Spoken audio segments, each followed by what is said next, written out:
Lorsque je rencontre des personnes qui ne croient pas l'information, voire qui relaient des théories venant de cette famille que j'appelle Dark Information, tout le monde est concerné. Ce n'est absolument pas un sujet de niveau de diplôme, de quoi que ce soit.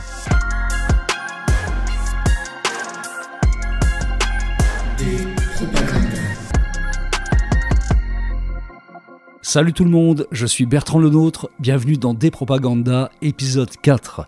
Aujourd'hui, nous allons plonger dans le grand bain de la dark information, celle des fake news, de la haine et du complot pour les nuls. Qui sont-ils? D'où viennent-ils ces promoteurs du fameux « faites vos propres recherches ». Attention à bien vous mouiller la nuque avant. D'abord une petite histoire d'auto-persuasion, d'auto-manipulation que j'ai lue dans Mediarama, l'excellente newsletter de mon copain Cyril Franck, et qui permet de nous interroger sur nos véritables pratiques en matière d'information politique dans cette période, agitée, voire chaotique. Donc, des chercheurs des universités de Berne et d'Amsterdam ont comparé les déclarations de 378 Allemands sur leur consommation d'infos politiques à la réalité de ce qui se passe sur leur navigateur. Les 378 ont déclaré s'informer en moyenne 3,45 jours par semaine, mais les trackers ont révélé que ce n'est en fait que 1,09 jours. Une fois par semaine, quoi. 70% des interrogés surestiment donc leur consommation d'actualité politique. L'étude montre que la motivation principale à se mentir, sans surprise, c'est de soigner son ego, sa propre image d'intellectuel curieux. Les névrosés de leur côté, dont aucun de nous ne fait partie bien sûr, prétendent donc, et de manière totalement inconsciente, qu'ils s'informent beaucoup, alors qu'en fait ils évitent toutes les informations qui peuvent les angoisser un peu plus. Ça vous parle ? Non, moi pas du tout. Sachez enfin, et c'est dans le même numéro de Mediarama, que seul 1% de la population mondiale s'abonne à du contenu d'information. Autant dire que le simple fait que vous soyez là, en train d'écouter ce podcast qui ne brille pas, c'est le moins qu'on puisse dire, par son optimisme béat, que vous soyez abonnés, pour certains d'entre vous, gratuitement d'accord, mais c'est déjà énorme, fait de vous des super-héros de la société de l'information. Donc si vous n'êtes pas encore abonné sur une des grandes plateformes de podcast où se trouve Despropaganda, ou sur YouTube, si vous préférez, vous savez ce qu'il vous reste à faire donc pour cocher la case héros. Enfin, si vous voulez faire un petit peu de prosélytisme, un petit peu, autour de ce rendez-vous, ne vous gênez pas. Alors qu'on soit bien clair, je ne fournis pas de brochures avec des familles bien blondes en couverture, mais votre talent naturel de persuasion ou d'auto-persuasion suffira largement. Merci d'être là en tout cas. Despropaganda numéro 4, c'est parti.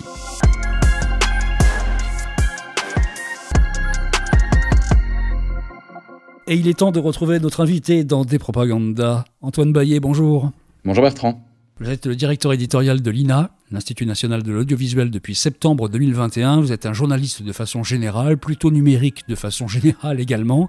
Vous avez œuvré pas mal sur des médias web. Vous avez été responsable, rédac-chef numérique, on va dire, de France Info, rédac-chef tout court de Europe 1. C'est-à-dire que là, vous étiez dans le normal, je crois, c'est ça ? C'était un peu plus spécifique que ça, c'était du numérique et c'était un projet qui s'appelait le Lab d'Europe 1, site d'info politique d'Europe 1. Et donc, moi, effectivement, j'ai eu la chance de créer et d'être le premier rédacteur en chef du Lab d'Europe 1. Donc, très, très numérique encore, avec des ponts à faire avec la radio. J'aurais dû faire le lien, parce que le Lab, on en a vraiment beaucoup parlé. À l'époque, ça a été gros. On s'est bien amusé. Vous enseignez toujours à l'école de journalisme de Sciences Po ou pas ? Absolument. J'ai ce plaisir et cette chance d'être confronté à des étudiants régulièrement qui challenge aussi et puis qui font découvrir des outils, des pratiques, des modes de consommation et c'est absolument fascinant. Jusque-là, dans ce podcast, on a plutôt eu des professeurs, des enseignants pur jus, c'est-à-dire pas des journalistes, mais c'est bien aussi d'avoir le point de vue d'un journaliste, d'autant plus que vous avez écrit un livre qui s'appelle « Voyage au pays de la dark information », sorti en 2022, qui est une enquête au long cours, en fait, sur tous ces endroits, toutes ces personnes qui distribuent l'information, la dark information, dont on va donner tout de suite une définition d'ailleurs. Hommage ou clin d'œil au darknet, mais en fait, ça n'a rien à voir parce que eux sont bien visibles finalement. C'est une très bonne remarque, effectivement. Le darknet en tant que tel est aussi finalement pas si inaccessible que ça. La dark information, c'est un concept auquel je me suis risqué, effectivement, parce que on sait jamais très bien comment définir et comment parler de cette information qui n'est, disons pas de l'information vérifiée traditionnelle. Et donc la dark information, j'en ai fait une analogie très simple, celle du Canada Dry. C'est à l'information ce qu'est le Canada Dry à l'alcool, comme le disait le slogan publicitaire à l'époque. C'est-à-dire que ça a le goût de l'information, ça a la saveur de l'information, ça va prendre tous les contours de l'information, mais pourtant, ça n'est pas de l'information tout simplement parce qu'elle ne vérifie pas certains des critères qui en sont posés, qui en sont communément admis, et pourtant on peut se faire avoir en fait. C'est ça aussi l'enquête que j'ai voulu mener. J'étais aussi pas forcément très fan de tout ce vocabulaire. Alors, il est très dur de s'en défaire, mais complotiste, quand on parle d'une information et qu'on la qualifie comme complotiste, tout de suite, en fait, on est dans une forme de disqualification, de disqualification, exactement, et on va se faire et de victimisation qui va être possible aussi. Donc, j'avais cherché effectivement à tenter de poser ce concept, dont je suis encore convaincu qu'il y a quelque chose à tirer là-dessus. C'est pas l'information alternative entre guillemets, parce qu'il y a beaucoup de médias qui font de l'information alternative et beaucoup qui le font bien également sur différents secteurs. C'est autre chose, c'est un autre univers en fait. Et en l'occurrence, si on le dit encore plus simplement cette fois, c'est de l'information qui va être produite par des personnes qui ne sont pas journalistes, qui obéissent à un agenda qui puisse être politique, qui puisse être économique, qui puisse être un agenda très personnel aussi, et qui donc vont avoir une motivation et une forme d'insincérité dans les regards dans les définitions traditionnelles qu'on peut poser de l'information, qui veut bien dire que cette information, malgré tous les atours qu'elle peut prendre, malgré toute l'apparence qu'elle peut prendre, en fait, au final, elle obéit à des visées et à un objectif qui n'est pas celui d'informer, mais qui est plutôt celui de manipuler, de faire passer des idées, des théories qui, évidemment, ne sont pas, du coup, celles qui vont être pratiquées par un journaliste dans le cadre de la production d'informations traditionnelle. Alors, est-ce que tous les journalistes encartés sont l'exact contraire de ce que vous venez de décrire? Ça n'est pas sûr, on en parlera peut-être tout à l'heure également. C'est tellement compliqué ces sujets, évidemment. Oui.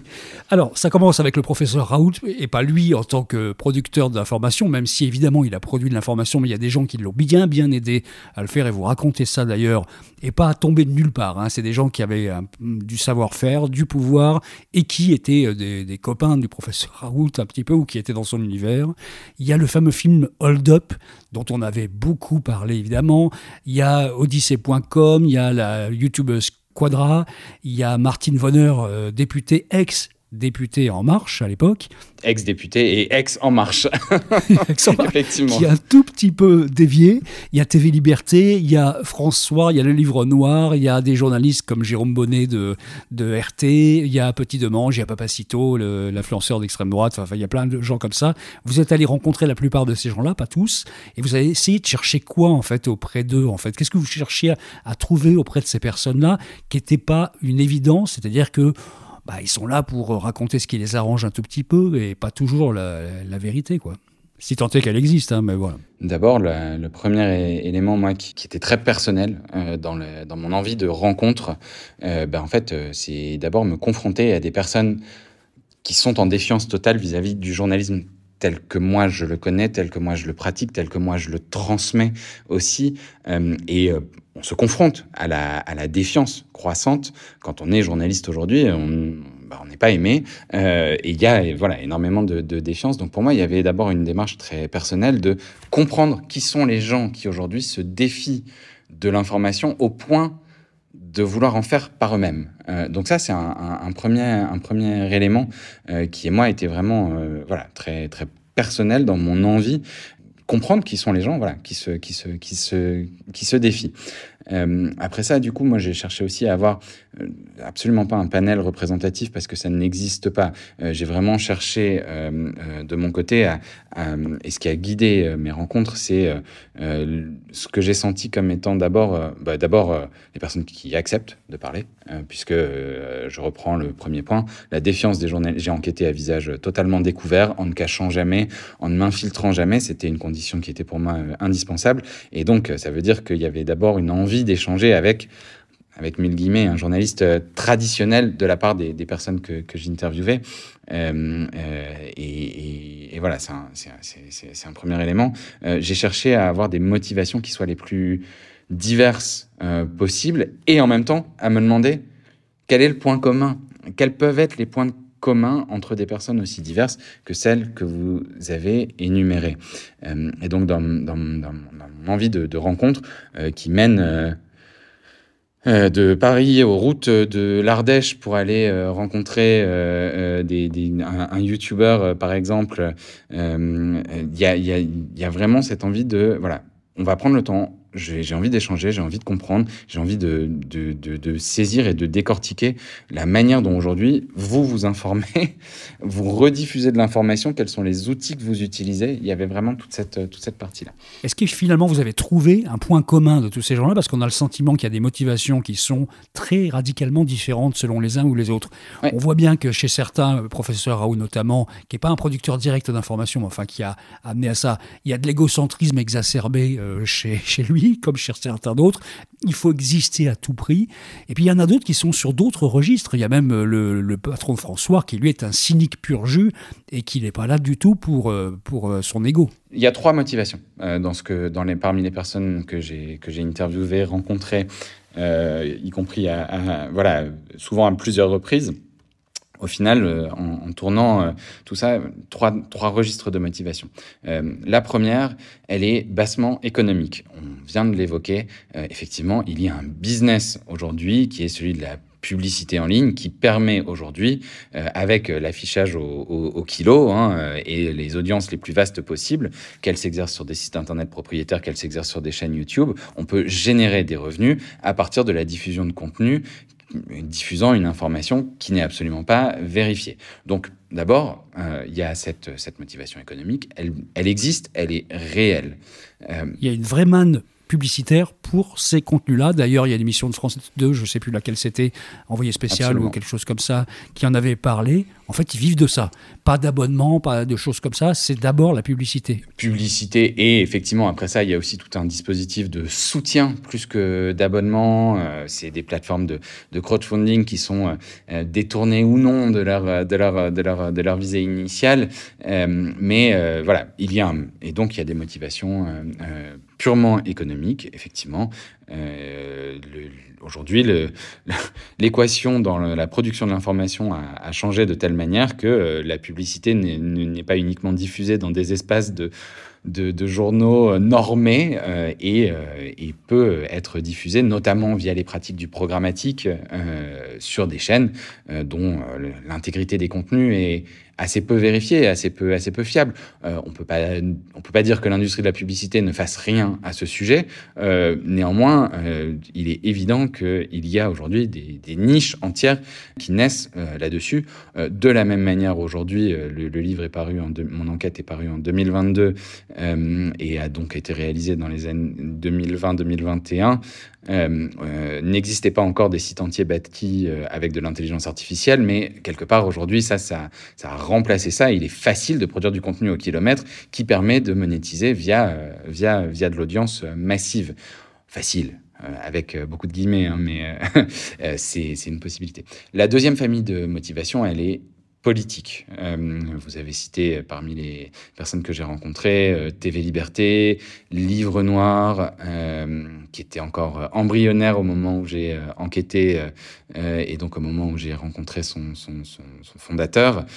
Il y a une visée politique et là on va se rapprocher de cette définition de l'info alternative qui a été façonnée de manière extrêmement précise par le Front National dans les années 1990-2000, donc c'est vraiment pas très récent, et qui est la contestation d'un agenda médiatique et donc après ça la production de plus en plus de contenus qui vont obéir à un agenda politique, qui vont parfois tordre des faits aussi dans une visée politique.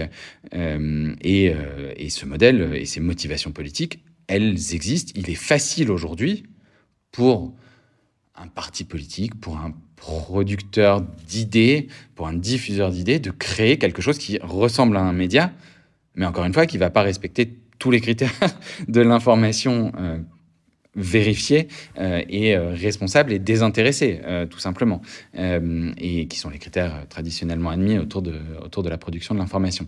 Donc cette famille-là, elle évolue dans le temps. On n'est plus sur de l'agit-prop qui touchait quelques influenceurs ou qui se diffusait un peu sous le manteau. Aujourd'hui, on est sur des chaînes, sur des comptes, sur des dispositifs qui permettent de toucher massivement des audiences. La troisième famille de motivation que j'ai trouvée et que j'ai rencontrée, elle est dans des ressorts beaucoup plus personnels cette fois. Et elle va être dans des formes de personnes qui vont chercher aussi peut-être une forme de revanche sur une médiatisation qu'ils ont vécue comme injuste, sur des traumatismes liés parfois à une exposition médiatique. En tout cas, des formes de rupture dans des parcours personnels qui vont conduire quelqu'un et qui vont conduire plusieurs des personnes que j'ai interviewées à créer leur chaîne YouTube, à y diffuser des théories qui ne tiennent pas et qui sont fausses, mais qui vont apporter des formes de récompense par l'engagement d'une communauté qui vont être extrêmement importantes. Ces trois familles-là sont aujourd'hui pour moi encore totalement d'actualité dans les motivations qu'on va pouvoir trouver autour de la création de ces médias Canada Dry qui diffusent de la dark information. Ça, ce sont les motivations individuelles des personnes qui fabriquent ça. Oui. Est-ce qu'il n'y aurait pas une forme de motivation collective, vous le disiez vous-même, puisqu'il y a une forme de rejet, de haine, même souvent du monde journalistique et des médias en général? Est-ce que le point commun de tous ces gens-là, ça ne serait pas de ne plus croire aux médias? Je vous rappelle, vous le savez vous-même, que quand on classe tous les métiers et les métiers les pires au monde, je crois que les journalistes arrivent après les prostituées et que les gens n'aiment plus les journalistes. Donc il y a un vrai problème là-dessus qui est qu'on n'a plus confiance dans les médias et que ça laisse partir les gens dans des univers complètement incontrôlables. C'est tellement vrai que moi, c'est le point de départ de ma motivation personnelle. Comme journaliste, j'avais besoin de me confronter à des personnes que j'appelle des personnes aussi qui sont des décrocheurs des médias, des décrocheurs de l'information. Les pratiques ne sont pas forcément totalement exclusives. Je suis absolument persuadé, et si on observe bien ce qui s'est passé au moment du traitement de la crise Covid et du traitement de la consommation de médias et d'informations lors des premiers confinements, par exemple, il y a tout à la fois eu un pic de consommation inédit des journaux télévisés à 20h. Donc, quelque part, ça, c'est une forme de consommation qui a été établie à ce moment-là. Et dans le même temps, et je suis persuadé que ça venait aussi des mêmes personnes, de toute façon, c'est aussi ce qu'elles m'ont raconté lorsque je suis allé les rencontrer. En même temps, il y avait cette recherche de « Ah, mais on nous dit ça, mais en même temps, je vais faire mes propres recherches et je découvre qu'il y a quelque chose d'autre. » Donc, je suis absolument persuadé que le tableau n'est pas aussi simple parfois qu'on voudrait se le dire. Il y a des personnes qui à la fois consomment, et donc j'ai beaucoup enquêté sur la création du groupe Facebook Didier Raoult versus coronavirus. J'ai retrouvé les personnes qui ont créé ce groupe et qui gravitaient dans l'orbite de Didier Raoult. Et je suis absolument persuadé qu'il était tout à fait possible de consommer le JT de 20h de TF1 ou de France 2 à ce moment-là et de rejoindre ce groupe-là. On est parfois, il faut aussi admettre qu'il y a des choses qui sont plus compliquées et qu'on ne peut pas compartimenter les choses aussi simplement. Il y a des gens qui sont des grands patrons très connus, qui créent des médias pour faire de l'influence, pour faire un peu d'argent, mais c'est surtout de l'influence politique. Bon, ils le font dans des critères un petit peu différents, mais c'est vrai qu'on voit aussi naître des médias qui sont dans la lignée ou en tout cas considérés comme faisant partie du paquet officiel des médias dignes de ce nom, dans la TNT par exemple, et qui ne respectent plus aucune règle, on l'a bien vu. Donc là, c'est évident qu'on ouvre la boîte de Pandore en faisant ça aussi. Et d'ailleurs, dans l'enquête, j'ai documenté 2 cas, Sud Radio et RT France qui émettaient encore lorsque l'enquête apparut. RT France avait un conventionnement et donc une autorisation d'émettre. Et de la même manière, l'Arcom exerce une forme de régulation sur une chaîne de radio comme Sud Radio. Et je démontre dans mon enquête la porosité très forte entre, par exemple, si je continue sur cet exemple-là, entre certains messages qui étaient postés sur le groupe Facebook Didier Raoult versus coronavirus et certains propos tenus à l'antenne d'une radio comme Sud Radio. Il y aurait moyen d'actualiser cela aujourd'hui, j'en suis certain, effectivement, avec d'autres médias. Donc, cette frontière, elle est pas uniquement sur il y a le numérique, il y a des chaînes Telegram. Non, la dark info, bien sûr, elle peut tout à fait se diffuser également sur des médias beaucoup plus traditionnels dans leur mode de diffusion, absolument. Antoine Baillet, parmi toutes les personnes que vous avez rencontrées, si on fait le calcul, il y a beaucoup de gens qui flirtent avec l'extrême droite quand même. Et cette dark information est très marquée par des histoires d'extrême droite. J'aimerais qu'on revienne un petit peu sur une histoire qui date des années 90. Dans les années 90, en fait, c'est le début du web, on va dire en 95-96.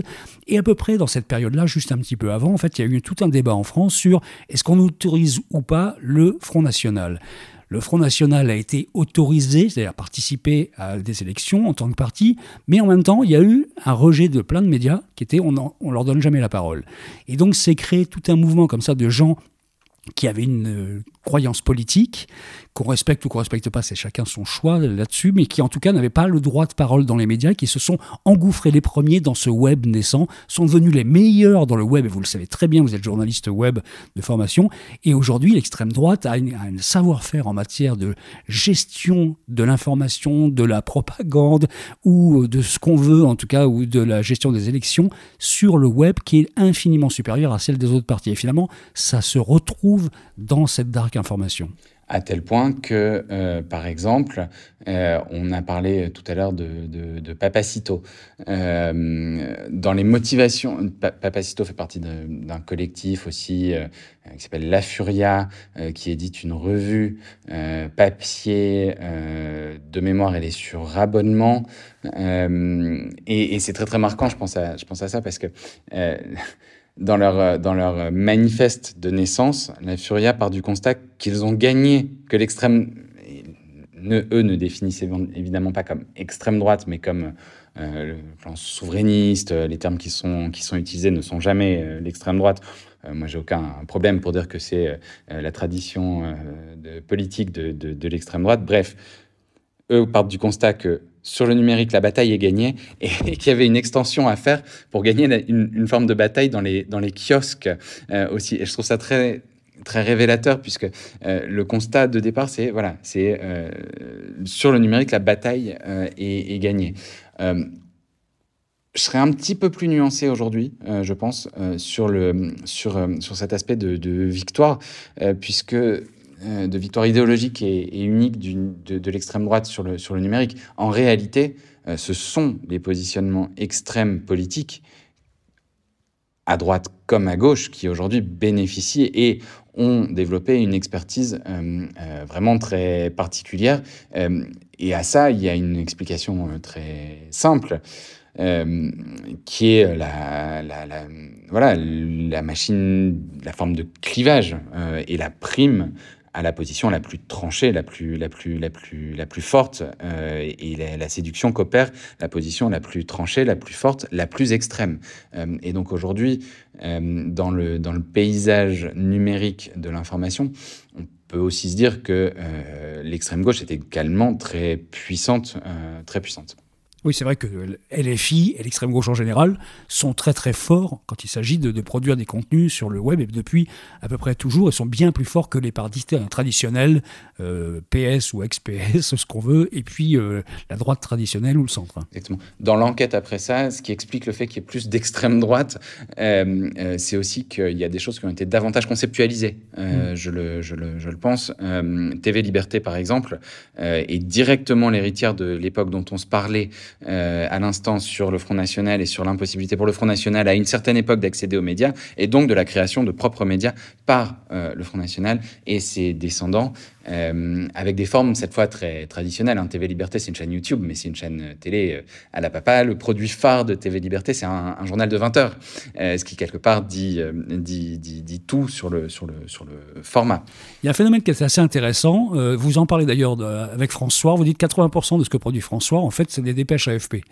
Ils crachent sur l'AFP de façon officielle. En fait, ils prennent 80% de leur contenu qui sont labellisés information correcte et ils glissent 20% subrepticement d'informations qui, elles, sont à peu près du grand n'importe quoi. Et ça marchait aussi pour le documentaire Hold Up. Parce que si on regardait les 20 premières minutes de Hold Up ou même les 30 premières minutes, je me souviens que ça passait. C'était correct à peu près, ça rentrait dans les clous et ça commençait à dériver tout doucement. Et ça, c'est une technique qui est très souvent utilisée. C'est-à-dire, on donne, c'est du Canada Dry en fait. On donne le sentiment où on part d'informations qui sont dans le champ logique de l'information et on fait dériver très très doucement. Et le problème, c'est qu'il y a beaucoup de médias dits traditionnels qui se laissent parfois aller à ce genre de choses aussi de plus en plus. C'est-à-dire que la frontière est parfois ténue là maintenant. Il y a effectivement cette question de la vraisemblance d'une information, d'une théorie qui va être très fortement exploitée. Qui va être très fortement exploitée. On est en plein effectivement dans ah tiens, j'accroche mon lecteur, mon téléspectateur, mon audience, mon public par quelque chose qui semble vraisemblable et après ça, je l'emmène bien ailleurs. En miroir de mon enquête, évidemment, il y a la question de ce qui est de l'information et de la qualité de l'information produite par les médias aujourd'hui. C'est évident, c'est le miroir immédiat de l'enquête que j'ai pu produire. C'est pas celle sur laquelle j'ai enquêté. Et je pense que la réalité est extrêmement nuancée. Là encore, c'est pas très facile d'exprimer des positions nuancées aujourd'hui. Donc je fais aussi attention à ça. Mais encore une fois, voilà, moi c'est pas celui sur lequel j'ai pu travailler. Maintenant, je pense très sincèrement que quand on bosse aujourd'hui dans un média, quand on est journaliste aujourd'hui, quand on cherche à produire de l'information selon ces critères dits traditionnels, on doit prendre en compte la défiance. On doit l'intégrer dans le processus même de création de l'information. On doit prévoir les moments où notre information et ce que l'on produit va pouvoir être utilisé, manipulé d'une manière ou d'une autre. C'est une exigence supplémentaire. Ça rend le métier de journaliste encore plus compliqué. J'en suis totalement persuadé et convaincu. Mais on doit tenir compte de cet écosystème-là également. Et puis, on doit aussi absolument faire en sorte que les audiences conservent une confiance dans les médias. Ça passe évidemment par l'honnêteté qu'on va mettre dans la production des contenus et de l'information. Vous parlez dans votre livre de ceux qui produisent cette information. Vous ne parlez pas, et parce que ce n'est pas le sujet du livre d'ailleurs, de ceux qui reçoivent cette information. Et là, je m'adresse plus à vous en tant qu'Antoine Bayet, pas celui qui a écrit le livre, mais le journaliste. Qu'est-ce qui fait que des gens sont capables de recevoir des informations de plus en plus délirantes et de les accepter en masse ? On voit bien les audiences absolument colossales de chacun de ces médias dont on parlait, qui sont cités dans le livre. À quel moment ça a foiré, comme disait l'autre ? C'est-à-dire, qu'est-ce qui fait qu'à un moment précis, on a totalement perdu ce qu'on appelait le sens commun, en fait. C'est se dire, non, mais ça, c'est tout de suite un petit peu gros, ça n'a pas fonctionné, mais si. Alors, le plus mensonger gros, plus il passe de Goebbels, finalement, est à la mode encore aujourd'hui, quoi. Il y a une première tentation et dont moi j'essaie de me garder, qui serait de rejeter la faute sur les audiences. Ce serait facile de dire et c'est d'ailleurs quelque chose que je montre aussi dans le livre. Les personnes que j'ai rencontrées, en général, elles sont parfois surdiplômées, elles sont surqualifiées. Les audiences qui les reçoivent, on aurait vite fait de se dire « Ah, mais ce sont des personnes qui sont sous-diplômées ou qui ne comprennent pas l'information ou que sais-je ». Moi, je me défie, mais très fortement de quelque chose qui me semble être une idée reçue et qui, lorsque je rencontre des personnes qui ne croient plus ou qui ne croient pas l'information, voire qui relaient des théories venant de cette famille que j'appelle Dark Information, tout le monde est concerné. Ce n'est absolument pas un sujet de niveau de diplôme, de quoi que ce soit. Pardon, ça ne répond pas à la question, mais ça évite déjà une première idée reçue qui serait de se dire en fait non, ça marche pas parce que les gens sont moins diplômés ou que sais-je. Non, ça c'est quelque chose que je balaye et moi que je rejette. Parmi les facteurs qui peuvent aussi expliquer la manière dont on finit par croire des informations, il y a les dispositifs par lesquels il nous arrive. Aujourd'hui, si je m'abonne à un compte Insta, si je si je rejoins une chaîne Telegram ou de manière encore plus classique, si je m'abonne à des pages Facebook diverses et variées, tout va arriver au même endroit au final. Les posts Facebook d'une page vont arriver au même endroit que les photos des enfants de mes amis, qui vont arriver au même endroit que de l'information produite par un média absolument traditionnel. Dans la manière dont on reçoit l'information, j'ai tendance à penser qu'il y a quelque chose qui s'est joué à cet endroit-là. À un moment, quand on ne différencie plus du tout par la forme, effectivement, en fait, il faut être particulièrement attentif au fond à certains moments pour se rendre compte de ce que l'on est en train d'écouter. Je n'aime pas de mon côté non plus faire porter la responsabilité sur l'audience d'avoir à vérifier les informations. Je considère que c'est pas un taf qui est à faire par le public. Le public doit avoir un rapport de confiance qui est tel avec les médias qu'il suit qu'il ne doit pas avoir à se poser la question de je dois lire entre les lignes et me demander qui est interviewé à quel endroit, à quel moment, etc. J'adore qu'on transmette la manière dont on fabrique de l'information, mais quand même, le rapport de confiance, il doit être tel que, oui, on doit pouvoir faire confiance à une information sans avoir à la décoder. De fait, aujourd'hui, dans le paysage de l'info tel qu'il est, si l'audience ne prend pas la peine de décoder une information, elle peut se faire avoir. Vraiment, en fait, tout simplement. Et ne pas se rendre compte de l'agenda et des visées qui sont poursuivies par une page Facebook donnée, par une chaîne YouTube donnée. Ce qui est marrant d'ailleurs, c'est que ceux qui disent faites vos recherches vous-même, en général, c'est ceux qui essaient de vendre les pires informations. Absolument. Absolument. Il y a évidemment cette idée-là. Parmi les facteurs qui peuvent rendre optimiste, il faut espérer, et moi c'est une conviction assez forte aussi. Il y a un moment où on touche toutes les personnes, tous les jeunes en l'occurrence. Il y a un lieu dans lequel on peut toucher tous les jeunes pour leur donner des clés pour mieux s'informer. C'est l'école et évidemment c'est le rôle crucial de l'éducation aux médias et à l'information. Ce terme est peut-être un petit peu... L'EMI. L'EMI, De absolument. 2013.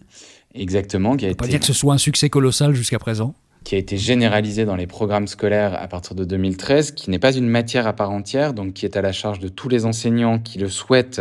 Ça peut être aussi bien un enseignant de technologie pour décrypter le fonctionnement d'un algorithme, un enseignant de français pour raconter, étudier la rédaction d'un texte, d'un article, ou un enseignant d'histoire géo.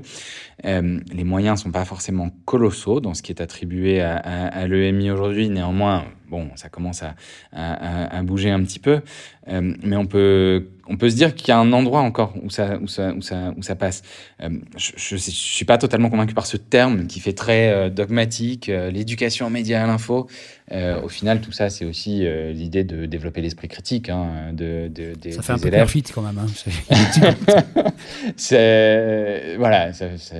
Et encore plus parce que parmi les diffuseurs de fausses informations, on se rend compte qu'il y a des personnes âgées qui sont assez nombreuses. Donc, du coup, il y a des débats qui existent dans le champ de l'éducation aux médias et à l'information pour en faire tout au long de la vie. Alors moi, quand on me dit on va faire de l'éducation aux médias et à l'info tout au long de la vie, j'imagine une personne qui a 60, 65, 70 ans à qui on va dire on va te faire de l'éducation aux médias. Bref, je pense que le terme est vraiment... Je pense qu'il y a c'est très bête, mais parfois, à mal nommer les choses, comme dirait l'autre, on ajoute au malheur du monde. Il y aurait peut-être une réflexion à avoir là-dessus. Puis il y a surtout une question d'ambition dans ce qui est proposé. J'interviewais dans le livre le député qui était Bruno Studer, et qui est toujours député et qui était alors président de la commission des affaires culturelles et éducatives à l'Assemblée nationale, qui lui disait qu'il y avait sans doute besoin d'en faire une matière à part entière avec des enseignants spécialisés, par exemple, là-dessus. C'est évidemment une question de moyens, une question d'ambition qui est importante, mais je pense que le jeu en vaut la chandelle. Et alors là, si je reboucle avec moi la casquette qui est la mienne à l'INA, à l'Institut national de l'audiovisuel, et donc dans la famille des médias audiovisuels publics, je suis absolument persuadé et convaincu qu'il y a un rôle énorme qui doit être pris et qui dans la responsabilité des médias audiovisuels publics sur le sujet. Il n'y a pas de monopole de l'intervention en salle de classe qui devrait être réservée à des journalistes de l'audiovisuel public. Néanmoins, il y a une forme d'engagement qui devrait être très, très, très, très particulière quand on est financé en partie de manière publique. Il me semble aujourd'hui faire partie du job de journaliste que de transmettre ça. Voilà, c'est un peu pieux parce que les choses bougent, les choses avancent, mais assez lentement. Mais voilà, moi je suis totalement convaincu par cela. Vous avez parlé de la confusion qu'il peut y avoir dans la distribution de l'information qui se mélange à plein d'autres choses. Tout ça, c'est évidemment le web. Ce sont notamment les réseaux sociaux. C'est justement là qu'opèrent tous ceux que vous avez interviewés, sur lesquels vous avez enquêté pour Dark Information. Donc, on n'a pas parlé du fond du sujet, mais enfin, le fond du sujet, c'est quand même qu'aujourd'hui, l'information se transmet beaucoup par le web, essentiellement se relaie par des réseaux sociaux, et que ces réseaux sociaux, aujourd'hui, ont un agenda qui est de faire du pognon, ont un mode de fonctionnement qui sont des algorithmes, et ont parfois un agenda politique, et de plus en plus même un agenda politique. On l'a vu avec Twitter qui a eu des actions douteuses, et Facebook qui ont des actions qui peuvent, dans certains pays, et même dans les grandes démocraties, avoir un poids sur les élections. Ça veut dire qu'aujourd'hui, toute l'information passe dans un filtre, qui est un filtre qui vient de la Silicon Valley d'une certaine façon, et c'est elle qui décide ce qu'elle fait de tout ça. Est-ce que c'est pas la fin du journalisme tel qu'on l'a connu? Évidemment, l'enquête que je livre, elle est le résultat de la désintermédiation. Elle est l'affaiblissement des intermédiaires traditionnels qui étaient les médias au profit de nouvelles formes de médiation, en l'occurrence celle des plateformes et des acteurs du numérique. Voilà. Donc en ça, je partage complètement le constat qu'il y a de nouveaux acteurs qui assurent une forme de médiation et qui distribuent de l'information comme ils distribuent autre chose. Je suis plus optimiste sur le rôle des journalistes et sur la nécessité à un moment, en fait, pour faire société, d'avoir à un moment ou un autre la capacité de collectivement s'accorder sur des faits. C'est très bête, c'est peut-être très naïf encore, mais je crois qu'il y a cette nécessité-là. Et pour s'accorder sur des faits, je reste persuadé que l'information est nécessaire.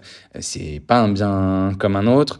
Alors, il y a des risques autour du futur de l'information. Il y a des risques énormes. On peut imaginer demain un monde où l'information irait à deux vitesses. Il y a une élite qui peut payer pour de l'information, s'abonner à de l'information, la payer potentiellement cher.